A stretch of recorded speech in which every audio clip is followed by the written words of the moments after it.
Hello everyone, today I start with a question to you. Do you think that having hemoptysis or having blood in the sputum means you have tuberculosis? You are right. Actually, you are not always right, because patient with tuberculosis can have hemoptysis, but every patient of tuberculosis doesn't have hemoptysis, and any patient of hemoptysis doesn't have tuberculosis. Is it confusing? I think you are confused, no? See, patient with tuberculosis can have the symptom of coughing out of blood. If there are 100 patients of tuberculosis, not 100 of them will have hemoptysis. You got it clear? But yes, some of them can have hemoptysis. Any patient with hemoptysis doesn't have tuberculosis. That means there are multiple causes of hemoptysis. Tuberculosis is one of them. So by this time I think it is clear to you that what is the relation between hemoptysis and tuberculosis. Friends, today I will tell you the causes of hemoptysis in case of tuberculosis. Let's start this. Friends, 12 to 30% of pulmonary tuberculosis patients can have hemoptysis or coughing out of blood. This hemoptysis can occur at any stage of disease, be it active stage or be it healed tuberculosis. I will tell you the difference between active tuberculosis and healed tuberculosis. Active tuberculosis means the patient is having tuberculosis at present, and the bacteria, the Mycobacterium tuberculosis is active in the body of the patient, and patient is having symptoms of tuberculosis like fever, cough, chest pain, breathing difficulty, loss of weight, loss of appetite, all these symptoms. So that is active tuberculosis. In that case, patient has to take treatment of tuberculosis. Healed tuberculosis is patient had tuberculosis earlier and patient was treated completely and is declared cured, and there is no activity of pulmonary tuberculosis, the bacteria of pulmonary tuberculosis. Active disease means there is activity of Mycobacterium tuberculosis, and healed disease means the activity is not there.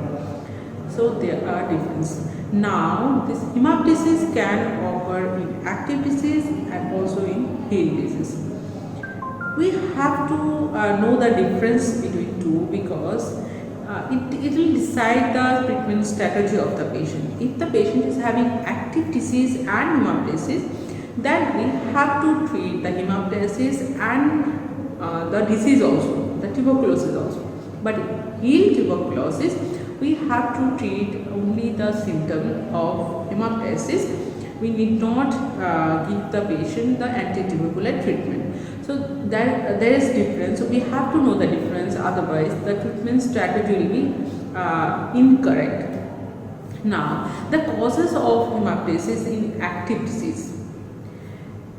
In active disease, you all know cavity is a feature of tuberculosis, pulmonary tuberculosis. It's a very common feature, and it's a very suggestive feature of pulmonary tuberculosis, formation of cavity. In the cavity, there is sometimes aneurysmal dilatation of blood vessel in the cavity, inside the cavity or outside the cavity. That is called Rasmussen aneurysm. If this aneurysm or this dilatation is broken, there is bleeding and patient coughs out blood. That is one condition. Next is endobronchial tuberculosis.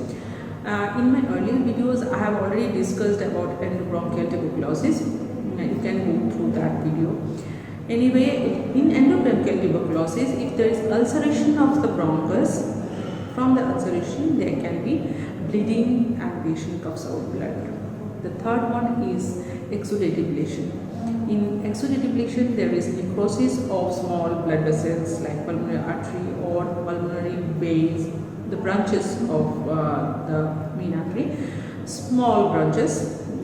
So if that branches are interrupted, I mean that is broken, then there is bleeding and patient. So these are three causes of hemoptysis in case of active disease. Now come to healed tuberculosis. You all know in case of healed tuberculosis there can be calcification in the lung or in the pleura.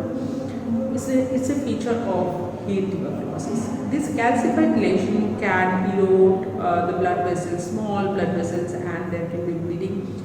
Patient can have hemoptysis. Next is open healed cavity.